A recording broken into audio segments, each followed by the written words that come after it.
El mismo tipo de jefe, la misma crisis financiera, la misma pareja tóxica. Solemos llamarlo mala suerte o destino. Pero, ¿y si no fuera eso? ¿Y si en realidad fuera un patrón? La mala suerte existe, una llanta ponchada, la lluvia inesperada. Pero cuando los problemas se repiten, ya no es mala suerte, es un síntoma. La mala suerte es un suceso fortuito, pero el estancamiento es una elección inconsciente. Tendemos a repetir situaciones dolorosas porque resultan familiares. La compulsión de repetición, concepto psicoanalítico de Sigmund Freud, explica por qué el cerebro prefiere lo malo conocido a lo bueno por conocer. Y es que el cerebro odia cambiar, no porque cambiar sea malo, sino porque cambiar gasta energía. La zona de confort no es cómoda, es solo segura. Ahí no siempre estamos bien, pero al menos sabemos qué esperar. Nuestro cerebro no busca nuestra felicidad, busca nuestra supervivencia. Su trabajo no es que florezcamos, sino que sigamos vivos. Romper hábitos, cambiar patrones, elegir algo nuevo consume glucosa, esfuerzo y la incertidumbre agota. Pero entender esto es el primer acto de libertad. Darse cuenta de que el miedo al cambio no es una señal de peligro, sino una señal de crecimiento. Ahora pensemos en esas actitudes que destruyen relaciones. Llegar siempre tarde, responder de malas formas, cambiar de opinión en el último momento y dejar abandonado a un equipo. Conductas que suelen justificarse con una frase conocida. Yo soy así.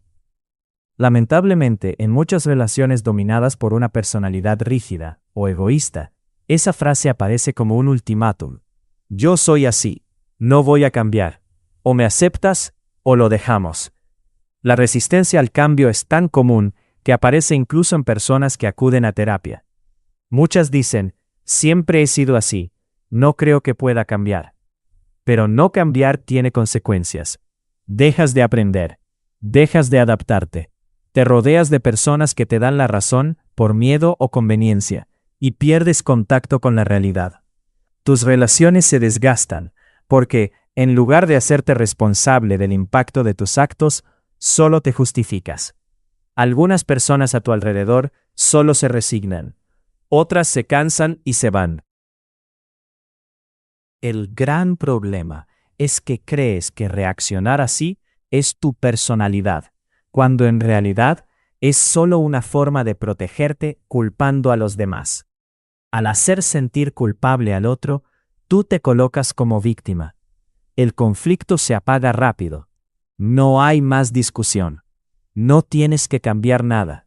Ganas la discusión. Duermes tranquilo o tranquila. Sigues siendo la persona dominante.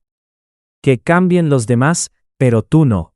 El problema es que esa victoria tiene un precio. Te impide escuchar. Desgasta tus relaciones. La victoria es una derrota disfrazada.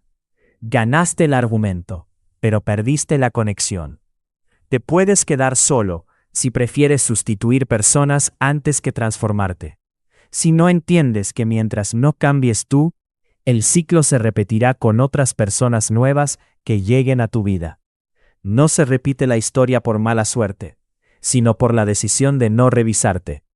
La verdadera fuerza no está en dominar ni en tener la última palabra. Está en atreverte a perder una discusión para no perder el vínculo. Escuchar, dialogar y buscar soluciones no es someterse. Es liberarte de la necesidad de tener siempre la razón para empezar a tener paz con esa persona. Porque al final del día, tener la razón no sirve de nada si ya no queda nadie al lado con quien convivir en paz. ¿Qué prefieres? ¿Tener el control de una relación vacía o tener el valor de evolucionar para construir una relación verdadera? Si te fue útil este contenido, suscríbete y comparte el video para que llegue a quienes más lo necesitan.